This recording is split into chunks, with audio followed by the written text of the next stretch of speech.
Assalamualaikum warahmatullahi wabarakatuh. We are from fourth group. We will present about childhood development theories by Howard Gardner under the title The Theory of Multiple Intelligence.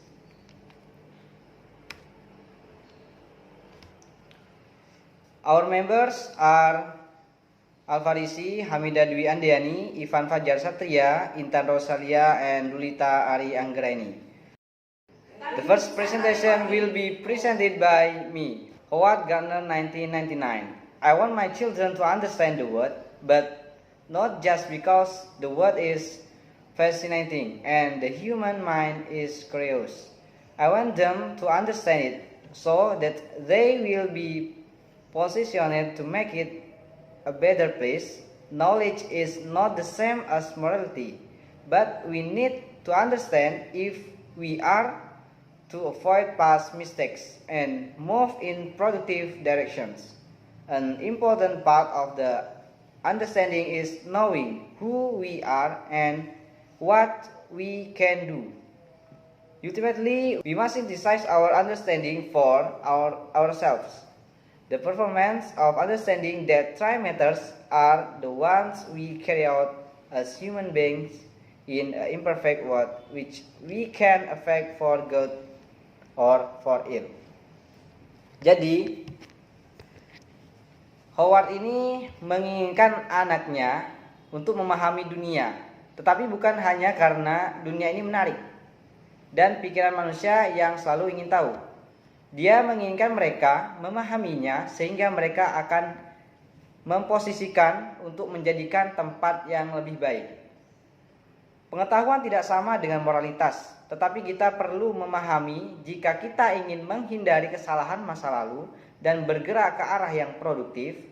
Bagian penting dari pemahaman tersebut adalah mengetahui siapa kita dan apa yang dapat kita lakukan.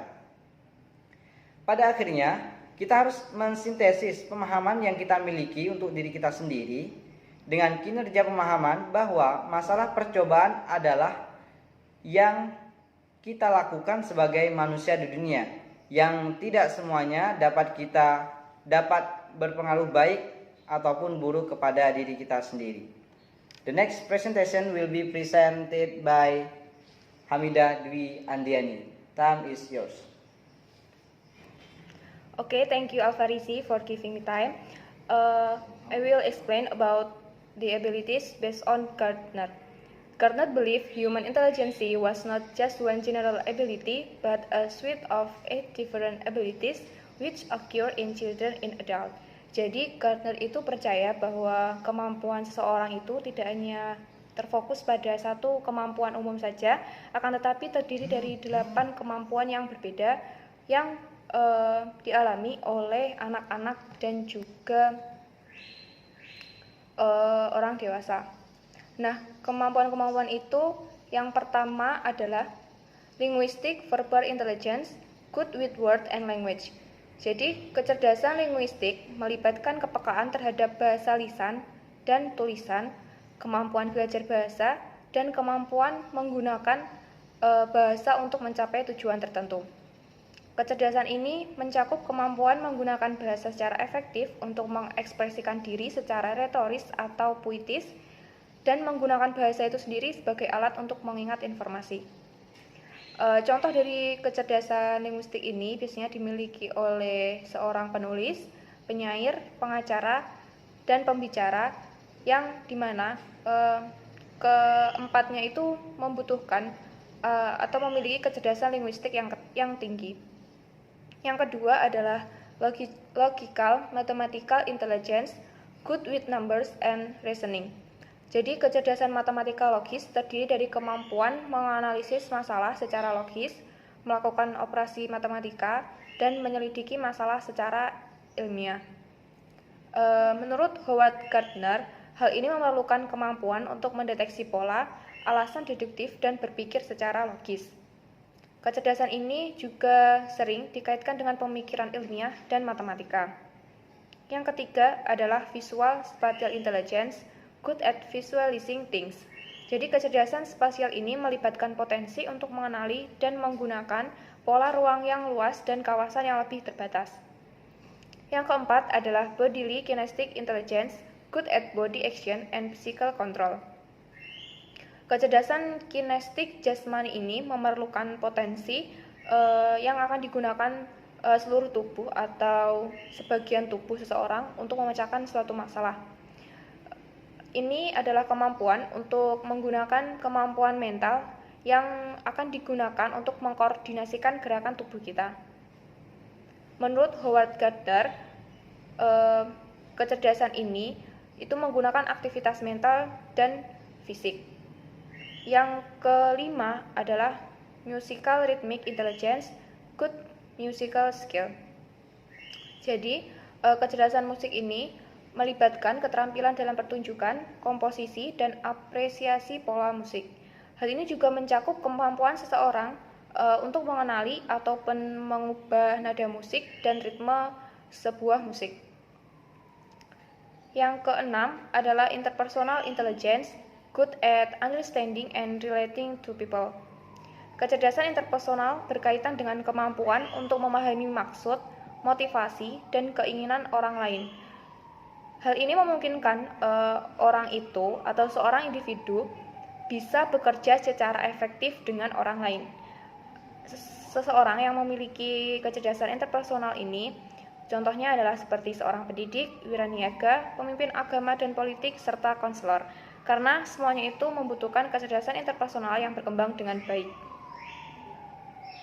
Yang ketujuh adalah intrapersonal intelligence, aware of personal emotion, feelings, and motivation.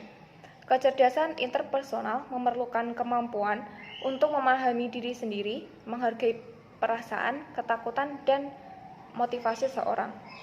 Dalam pandangan Howard Gardner, hal ini melibatkan kita itu memiliki modal kerja yang efektif yang bisa kita gunakan untuk mengatur kehidupan kita selanjutnya. Dan yang terakhir adalah naturalistic intelligence, well in tune with nature and the natural environment. Jadi kecerdasan natural, di mana kecerdasan natural itu akan muncul secara alami jika seseorang itu berada di suatu lingkungan. Mungkin ini berkaitan dengan bagaimana kecerdasan seseorang itu bersosialisasi di sebuah lingkungan. And for the next presentation will be presented by Ivan Fajar. Hello guys, I want to present about Howard Gardner. Treats the personal intelligence as a piece. Gardner claimed that the eight intelligence rarely operate independently. They are used at the same time and tend to complement each other as people develop skills or solve problem. Jadi Howard Gardner ini memperlakukan kecerdasan pribadi sebagai satuan kecerdasan. Gardner mengklaim bahwa kedelapan kecerdasannya itu jarang digunakan, jarang beroperasi secara independen.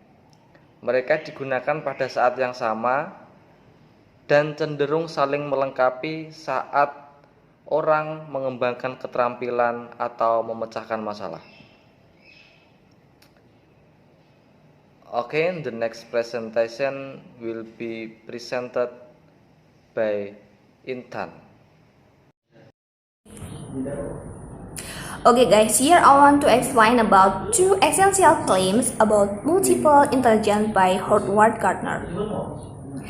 In essence, Howard Gardner argued that he was making two essential claims about multiple intelligence.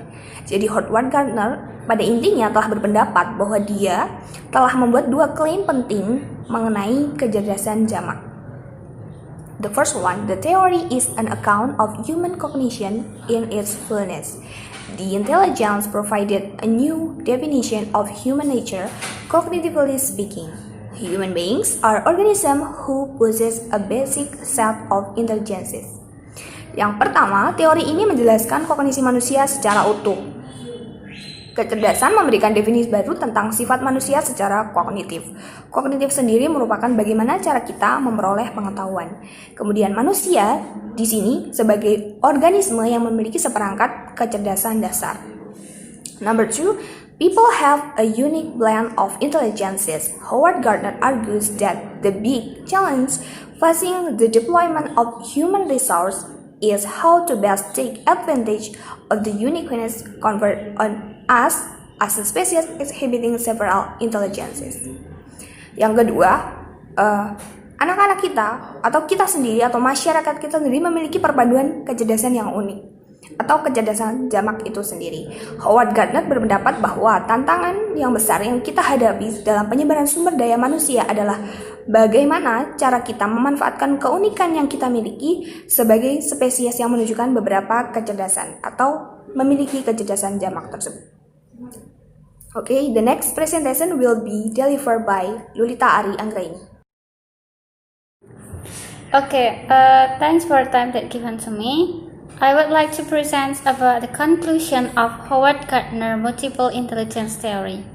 For the first is Gardner believed his multiple intelligence theory is a more accurate way of describing ability than narrow IQ theories which suggest that intelligence is. Jadi Gardner itu percaya jika teori multiple intelligence-nya itu lebih akurat untuk menggambarkan kemampuan daripada teori IQ sempit yang menyarankan kecerdasan, yang mana relatively fixed atau relatif tetap, easily test, mudah diuji, and limited to areas such as verbal and listening skills, dan terbatas pada bidang-bidang yang seperti keterampilan verbal dan penalaran. For Gardner, humans don't have just one intellectual capacity, but a range of talent and abilities. Bagi Gardner, manusia tidak hanya memiliki satu kapasitas intelektual, tetapi berbagai bakat dan kemampuan. A person might have a dominant intelligence, but was also likely to have a blend of additional abilities too. Seseorang mungkin memiliki kecerdasan yang dominan, tetapi juga cenderung memiliki campuran kemampuan tambahan juga. And for the second, for teachers, one strong implication of Gardner's theory is that children are likely to have different preferred ways of learning. Bagi guru, satu implikasi kuat dari teori Gardner adalah bahwa anak-anak cenderung memiliki cara belajar yang disukai. And for the third, Gardner's theory of multiple intelligences also helps to explain why people are more suited to certain careers and quite unsuited to others. Teori Gardner tentang kecerdasan ganda juga membantu menjelaskan mengapa orang lebih cocok untuk karir tertentu dan sangat tidak cocok untuk orang lain. For example, while one child may prefer a verbal explanation, another may prefer hands-on or kinesthetic learning, while yet another may prefer to follow pictures or diagrams. Misalnya, sementara satu anak mungkin lebih suka penjelasan verbal, yang lain mungkin lebih suka pembelajaran langsung atau yang biasa disebut dengan kinestetik, sementara yang lain mungkin lebih suka mengikuti gambar atau diagram. And the last, critics of Gardner's work suggest his theory does not help to unravel the relationship between concepts such as intelligences, abilities, and talents. Kritik terhadap karya Gardner menunjukkan bahwa teorinya tidak membantu mengungkap hubungan antara konsep seperti kecerdasan, kemampuan, dan bakat.